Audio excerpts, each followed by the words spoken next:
Welcome back to Lone Wolf 368. Glad you could join me today. We're going to be talking about Apple's first foldable iPhone has leaked. But it's not just another bigger screen. According to the latest design rumours, the buttons, camera and even how you take screenshots could change. Today we break down what it means for every long-term iPhone user. Welcome to Lone Wolf 368 for all your tech, music, and news items. Join the ever-increasing Wolf Pack and be part of the community. Leaks from China, attributed to reliable insiders like Instant Digital, show Apple's foldable iPhone, commonly called the iPhone Fold, with a design that breaks decades of iPhone conventions. And that means users might physically interact with this device in a completely new way. Let's unpack this.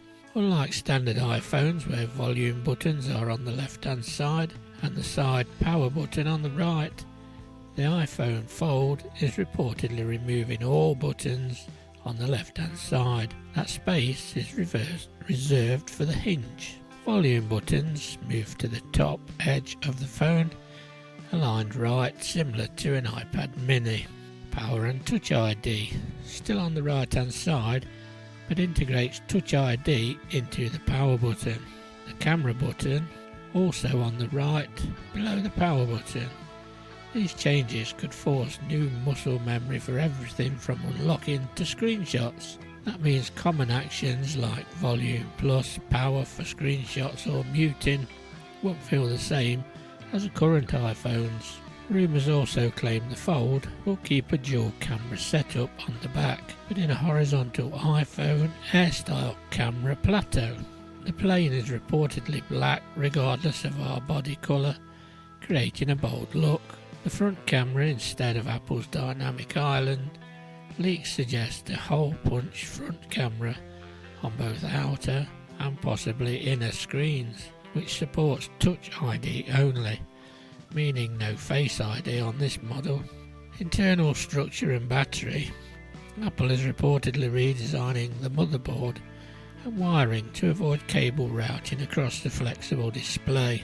This frees up space for what might be the largest battery ever in an iPhone. That could be a major advantage over rival foldables. So what this means for you? Call it muscle memory disruption or inevitable evolution. Users switching from today's standard iPhones will need to retrain basic interactions. Things like unlocking via Touch ID instead of Face ID, taking screenshots with a relocated button combo, capturing photos without familiar one-hand button placement. That's a big ask for people used to Apple's consistent design language. So what and when to expect? Most leaks point to a late 2026 launch, likely alongside the iPhone 18 Pro lineup, with a price that could easily push into flagship foldable territory. If these leaks are true, the Fold won't just be a folding screen, it'll be a digital reinvention that changes how we physically interact with our devices. Drop a comment, let me know. Are you ready to relearn your iPhone? Let me know your feelings. Thank you for joining me. Hope you found this interesting. If you did, please like, share and subscribe to the ever-growing Wolf Pack. So until next time, as always, take care and I'll catch you on the next one.